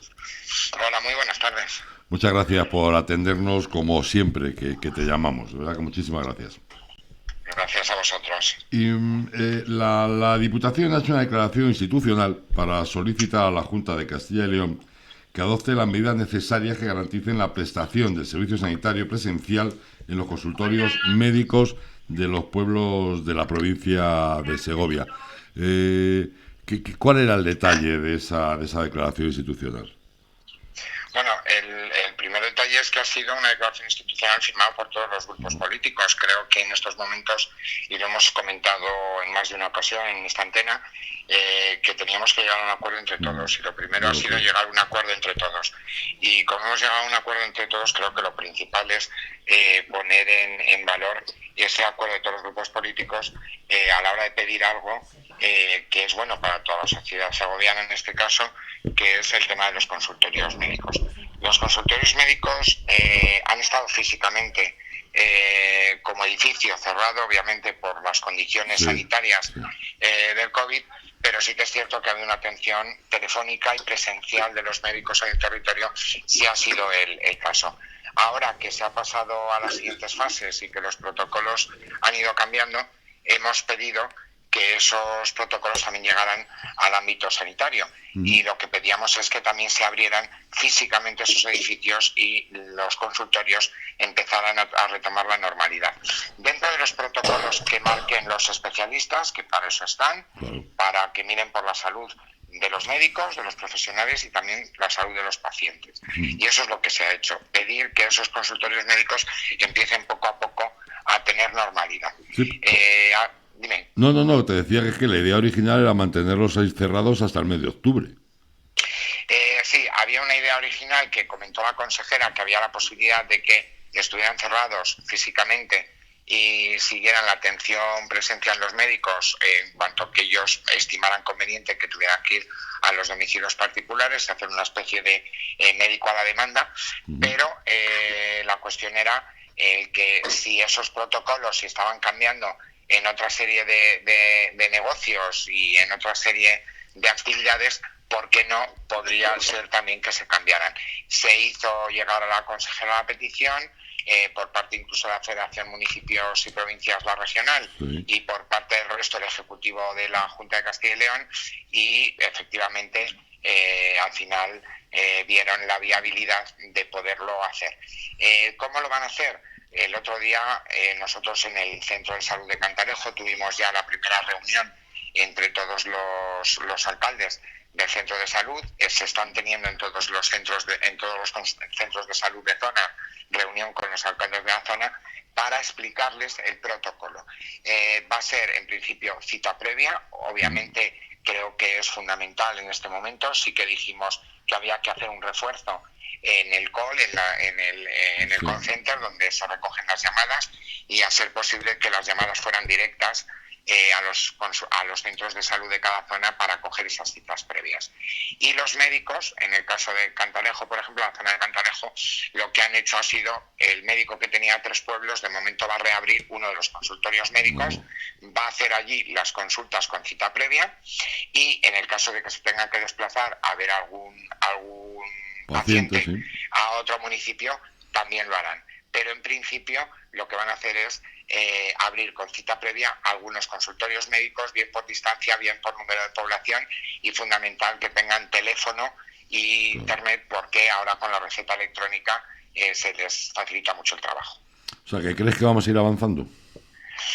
Yo creo que si la enfermedad nos da una tregua, el virus nos da una tregua y los casos que van apareciendo son poco graves, yo creo que sí que nos podemos ir avanzando en esto como en otros sectores, porque tenemos que recordar que el problema del virus es que ha atacado a muchos sectores en los que cuando se aglomera mucha gente es un peligro, y eso se ha demostrado, y de hecho el confinamiento ha demostrado que ha bajado muchísimo esa tasa de contagio. Es cierto que ese miedo y esa precaución la hay que tener, porque esta manera de proceder se había dado luz verde para hacerlo, por ejemplo, en Zamora, y se presentaron 12 personas al consultorio, 6 de ellas sin cita previa, una de ellas personas asintomáticas, y contagió a las 12 personas que estaban esperando.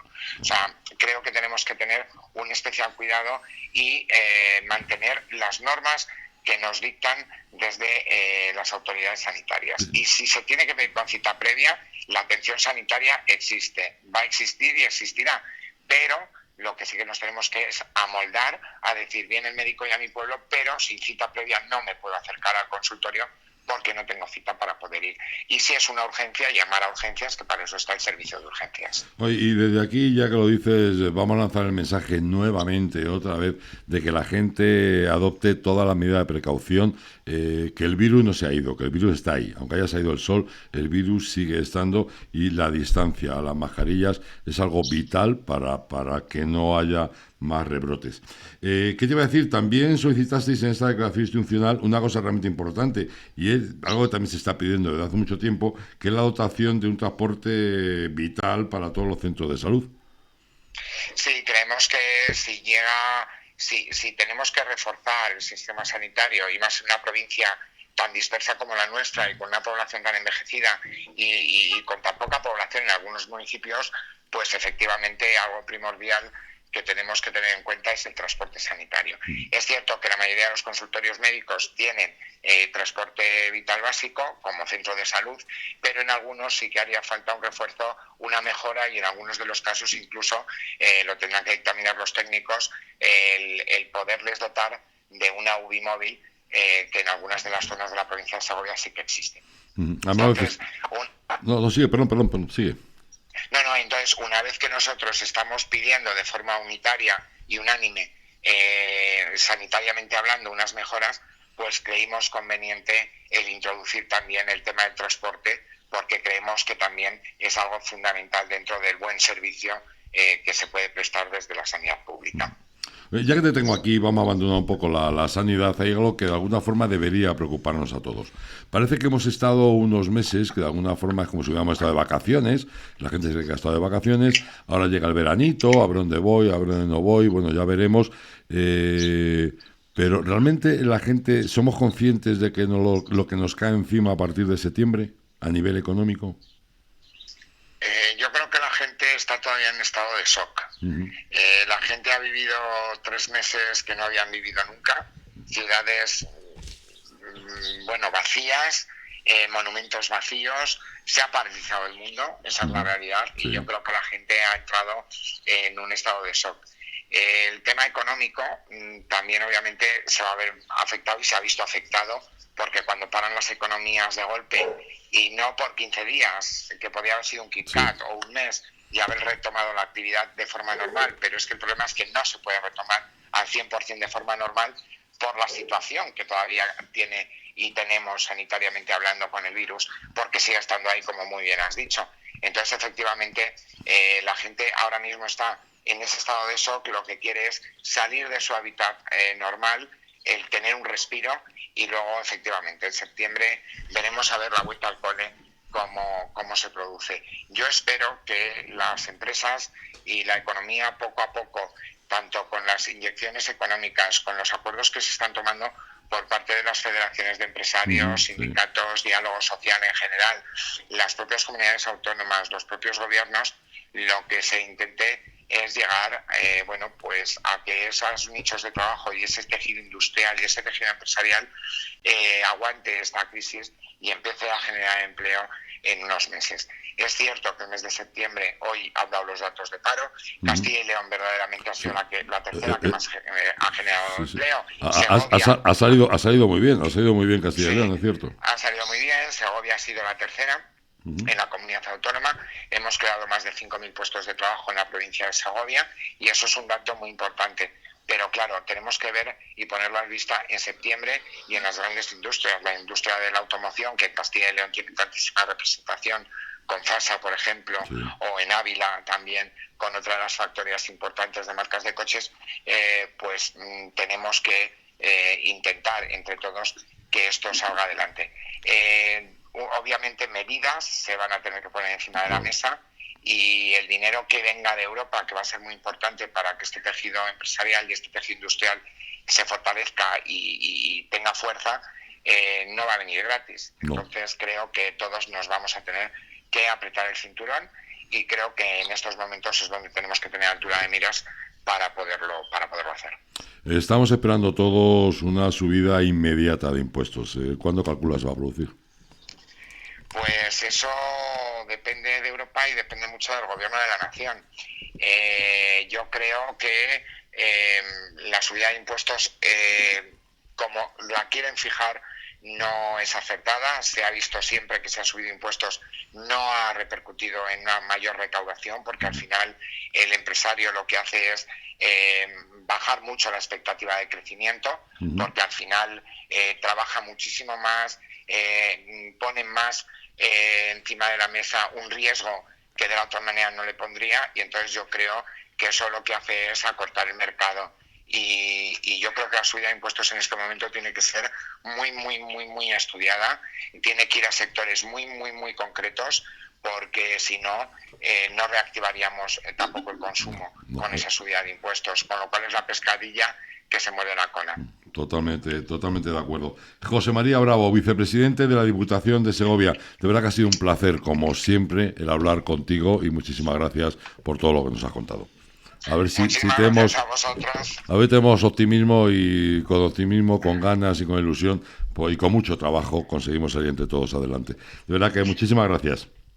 Eso es lo que hace falta y a ver si un día puedo visitaros por las zonas del nordeste y tener una entrevista en directo que telefónicamente está muy bien y saludo a todos y os agradezco el trabajo que hacéis por toda la zona y por el medio rural, pero poco a poco volvemos a la normalidad y algún día me escaparé a vuestros estudios improvisados que hacéis siempre en la zona nordeste de la provincia. Pues te lo agradeceré un montón, porque es razón, a mí el teléfono me gusta muy poco, o sea, el teléfono es el último recurso, no tiene nada que ver una entrevista en persona, a gusto, mirándote, es otra cosa, no tiene nada que ver.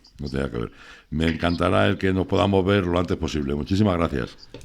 Muy bien, pues cuidaros y de verdad que lo que has dicho tú, que estemos todos fijándonos esas medidas de seguridad, esos protocolos, porque egoístamente no es por uno mismo, sino también es por los demás. Entonces yo creo que eso es fundamental. Tenemos que ser generosos en este momento en todos los aspectos. Totalmente de acuerdo.